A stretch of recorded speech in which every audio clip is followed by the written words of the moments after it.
I thought my wife had planned something sweet and intimate for us. Maybe a cozy night in, just the two of us.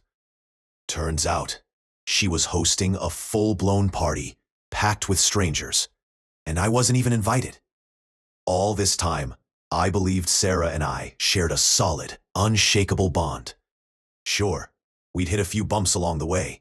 What couple hasn't? But never in my wildest dreams did I think she'd go behind my back and embarrass me like this.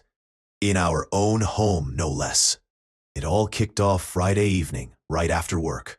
I was looking forward to winding down, maybe grabbing some takeout, putting my feet up, and soaking in a quiet night. But the moment I turned into our street, something felt off. Cars were lined up along the curb, headlights cutting across the lawn like searchlights at some flashy nightclub. Music was thumping from inside the house, loud enough to rattle the windows. Through the curtains, I could make out silhouettes, people drinking, laughing, dancing like it was some big celebration. I walked up and tried the front door. Locked. Knocked. Nothing. Rang the bell. Still no answer. Annoyance quickly turned into confusion, and then into something colder. I called Sarah. First time, voicemail. The second time, she finally picked up. Voice syrupy and full of fake surprise. "Oh, are you home? I thought you were hanging out with your buddies tonight." My jaw tightened. "That was never the plan," I said, trying to keep my cool. "Open the door, Sarah." She paused, just for a beat, then replied with something that made my skin crawl. "It's just a little get-together, babe. Nothing special. You probably wouldn't enjoy it anyway. Just go for a walk or something."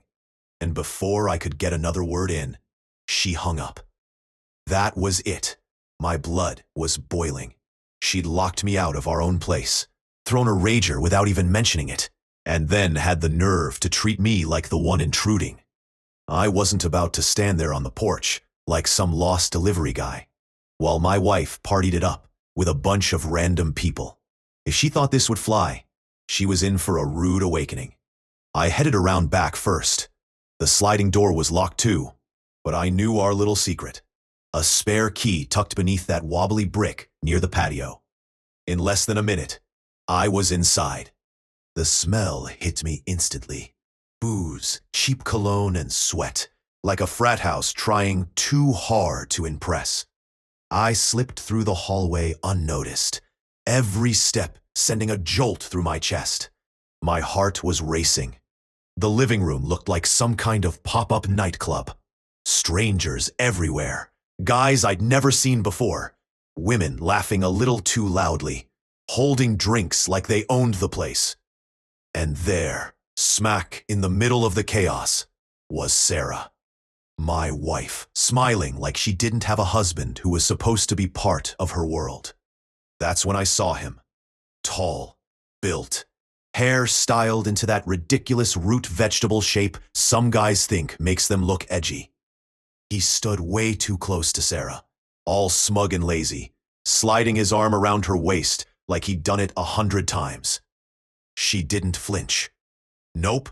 She leaned in and laughed, biting her lip as he whispered something in her ear. Rage flared up inside me, fast and hot. But I didn't lose it. Not yet. I wasn't about to give her a scene. No. I wanted her to feel the gut punch I'd just taken. So instead of marching over there, I reached for my phone, hit record. I captured everything. The way she pressed into him, the way he grinned like he owned her, the way his hand drifted just a bit too low on her back, and how she didn't pull away. And then, it hit me. A better idea. I made my way to the office and yanked the Wi-Fi plug right out of the wall. Just like that, the music died. Phones blinked off. A beat later, the grumbling started. "What the hell? Who killed the internet? Hey, cut it out!" I just stood there and smiled. Then I headed upstairs to our bedroom. And wouldn't you know it, Sarah had left her phone sitting right there on the charger beside the bed. Jackpot. I picked it up, unlocked it with her fingerprint, easy enough while she was playing hostess downstairs, and opened the family group chat. Then I typed out a message that would drop like a bomb. Mom, Dad, I messed up. I threw a party behind my husband's back, and now I feel awful. I made a huge mistake. Please, call me. I need advice. I hit send. Then, quick as a flash, I deleted it from her sent folder, but left it visible in the chat. Didn't take long. Her mom called first. Then her dad. Then her brother. One after the other. I locked the phone, tossed it right back where I found it, and smiled. Now for the grand finale. I pulled my old Bluetooth speaker out of the closet, hooked it up to my phone, and played the video I just shot, the one of her all cozy with Mr. Muscles downstairs. The second the audio kicked in, the room went still. Dead still. Laughter died in throats. Conversations cut off mid-word. You could practically feel the shock ripple through the scene. Gasps. Whispers. Someone muttered, "No way!" The guy she'd been hanging on peeled away from her like she was radioactive, wide-eyed and backing off like he'd seen a ghost. And Sarah, oh Sarah, she spun around, eyes huge, frozen in place. She scanned the room, searching for the source of the sound. And then she saw me. I was standing at the top of the stairs, arms crossed, face like stone. Didn't need to say a word. She read every thought I had written clear as day across my expression. You could hear a pin drop. People didn't waste time. They scrambled to grab their jackets, their phones, whatever they'd brought, eager to vanish before things got messier. Her so-called friends weren't about to stick around and witness the fallout. Even the guy she'd been all cozy with bolted through the front door without so much as a backward glance. Sarah came rushing up the stairs, tears already running down her cheeks. "I can explain." I held up a hand. "That's enough. Pack a bag. Get out." She broke into sobs, but I felt nothing. She'd locked me out of my own home, turned our space into something unrecognizable, and acted like I was the one in the way. Now she could feel what it was like to be dismissed, to be unwanted. That night, she pleaded with me to talk, followed me from room to room like a shadow, whispering apologies, trying to make sense of it all. I ignored her. The next morning, her parents showed up, clearly summoned by the chaos I'd triggered. They were furious, but not with me. No, they aimed all their anger squarely at her. Sarah had no story to tell, no lies to spin that would excuse what she did. And for the first time in months, I slept like a baby. She thought she could lock me out of her night, out of her life, and keep me quiet. But I made damn sure she'd remember exactly what that felt like. The days that followed were tense.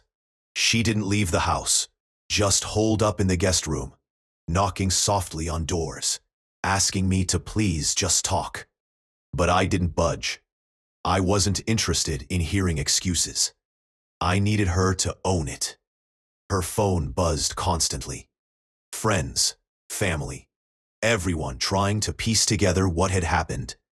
Why did you do that? What were you thinking? But none of them reached out to me. No one cared how I felt. All the attention was on her and how she'd embarrassed herself. And honestly, watching her squirm in the aftermath, it was deeply satisfying. After a full week of radio silence on my end, of letting her stew in guilt and shame, I finally agreed to talk. We sat in the living room, the same place where the party had been. But the energy now was different. Quiet. Heavier. She looked changed. Not the confident, laughing woman from before. She looked worn down, hollowed out, like someone who'd seen the edge of the cliff and wasn't sure how to step back. "I know I was wrong," she said, her voice barely above a whisper. "I didn't mean for it to get this far. I just I was looking for attention. I didn't realize how much I was hurting you. I stared at her, hard. My emotions were a knot of rage, resentment, and disbelief. You didn't realize, I echoed, slowly. Did you think locking me out of my own house and throwing a party was just some kind of joke? Did you think I wouldn't notice? That I wouldn't care? She shook her head, eyes wide and brimming. I was selfish, she murmured. I didn't think. I know I can't undo it, but I want to try. Please, I need to try. I was quiet for a moment, then spoke, voice steady. You can't just fix this, Sarah. This isn't a broken plate. You betrayed me. You disrespected everything we built. Us. You locked me out of my own life. Her face crumpled, and this time it wasn't just regret written there. It was something deeper. Raw guilt and real fear. I stood up, picked up my keys from the table, and walked to the door. You need to figure out what you really want. If you're sorry, prove it. Not with words, with actions. Don't expect me to wait around forever. If you're not willing to change, truly change, then it's over. And with that, I stepped outside, shutting the door behind me without looking back. The silence that followed wasn't peace. It was the sound of a world beginning to unravel.